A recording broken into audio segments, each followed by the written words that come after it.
Assalamualaikum warahmatullahi wabarakatuh. Perkenalkan, nama saya Elisa Ramayanti, NIM C1C018091. Di pertemuan kali ini yang akan saya bahas itu adalah aspek keperlakuan pada audit internal. Audit pada saat ini telah menjadi bagian penting dalam dunia akuntansi. Selain pemahaman umum atas pentingnya fungsi audit, peningkatan atas keberadaan auditor dan lembaganya juga menambah pemahaman umum terhadap audit. Salah satu karakteristik yang membedakan akuntan publik dengan auditor internal berkaitan dengan keterikatan secara pribadi. Akuntan publik terikat dengan catatan-catatan suatu organisasi dan prinsip-prinsip akuntansi yang dibangun oleh badan profesi akuntansi. Nah, sedangkan auditor internal terkait dengan aktivitas-aktivitas manajemen dan orang-orang yang menjalankan operasi organisasi. Selain itu ada memotivasi pihak yang diaudit. Yang harus dilakukan itu yang pertama adalah kebutuhan menjadi bagian dari organisasi. Yang kedua itu adalah menghormati diri sendiri dan orang lain. Yang ketiga itu ada hubungan dengan gaya manajemen. Gaya manajemen ini dibagi menjadi beberapa, yaitu gaya mengarahkan, gaya melatih, gaya mendukung, dan gaya mendelegasikan. Selain itu ada perubahan manajemen. Salah satu masalah terbesar yang dimiliki oleh auditor adalah menjual perubahan-perubahan yang akan dijalankan melalui implementasi dan temuan audit ilmu sosial. Selain itu ada pengelolaan konflik.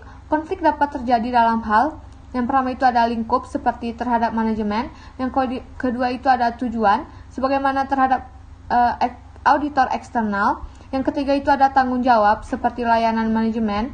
Dan yang keempat itu ada nilai, dominasi atau persepsi terhadap peran audit dari kacamata pihak yang diaudit.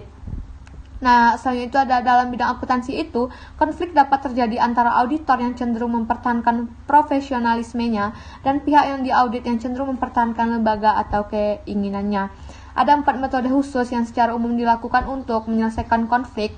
Yang pertama itu ada arbitrasi, yang kedua itu ada mediasi, dan yang ketiga itu ada kompromi, dan yang terakhir itu ada secara langsung. Nah, di sini ada beberapa karakteristik umum individu. Yang pertama itu menjadi produktif. Yang kedua itu mempunyai dorongan ke arah dedikasi terhadap suatu usaha yang dianggap penting. Yang ketiga itu mempunyai keinginan untuk melayani dan memberikan bantuan kepada individu lain.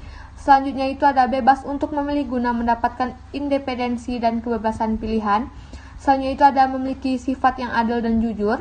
Selanjutnya itu ada memiliki bias pada diri sendiri, tercermin pada sikap yang lebih suka dipuji dibandingkan dengan dikritik. Yang ketujuh itu ada mencari kepuasan diri sendiri. Yang kedelapan itu ada memiliki nilai untuk mendapatkan imbalan atas usaha-usahanya. Yang kesembilan itu ada bersikap seperti orang-orang yang patuh dan dapat beradaptasi secara baik. Yang ke-10 itu menjadi bagian dari tim yang sukses. Yang ke-11 itu memiliki rasa haru atas bencana yang menimpa orang lain. Yang ke-12 itu memiliki keterkaitan pada pemaksimalan kepuasan diri sendiri. Dan yang ke-13 itu lebih cenderung untuk sensitif dibandingkan dengan membantu orang lain. Nah, di sini ada elemen-elemen utama dari aspek terpenting dalam kesadaran pada diri sendiri. Yang pertama itu adanya pengetahuan terhadap kekuatan dan kelemahan orang lain dalam berhubungan secara mental, fisik, emosional, dan karakteristik pribadi. Yang kedua itu ada rasa memiliki terhadap produktivitas dan kepuasan kelompok kerja. Yang ketiga itu ada kesadaran terhadap perintah dasar dalam lingkungan relatif yang dimiliki seseorang, di mana orang tersebut harus menyesuaikan diri dengan kelompok organisasi yang luas. Selanjutnya itu ada suatu keinginan untuk melayani kebutuhan-kebutuhan orang lain. Yang kelima itu ada suatu perasaan memiliki atas produktivitas yang didasarkan pada ego seseorang. Dan yang keenam itu adalah suatu perasaan keterpaduan yang berasal dari kepercayaan bahwa seseorang berpartisipasi dalam suatu lingkungan secara etis. Selain itu ada komunikasi secara efektif. Komunikasi itu terbagi menjadi wawancara, musyawarah, laporan lisan, dan laporan tertulis. Perintah seseorang audit dengan menggunakan komunikasi yang efektif merupakan cara yang positif untuk menciptakan lingkungan yang harmonis dalam menjalankan audit. Selanjutnya itu ada pelaksanaan audit partisipatif. Nah, telah menjadi suatu hal umum dalam audit bahwa inti dari kinerja audit yang baik berasal dari pendekatan keperilakuan.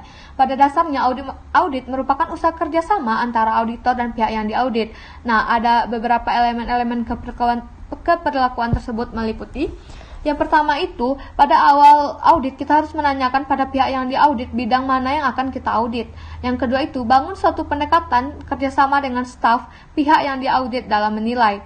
Yang ketiga itu ada melakukan pemrograman audit. Dan yang keempat baru kita melakukan pelaksanaan audit. Nah, yang kelima itu kita harus memperoleh persetujuan dan rekomendasi untuk tindakan koreksi. Yang keenam itu dapatkan persetujuan atas isi laporan. Dan yang ketujuh kita harus memasukkan informasi nyata pada laporan audit. Baik, hanya itu yang dapat saya sampaikan. Mohon maaf jika terdapat kesalahan. Terima kasih atas perhatiannya. Akhir kata saya tutup dengan wabillahi taufiq wal hidayah. Wassalamualaikum warahmatullahi wabarakatuh.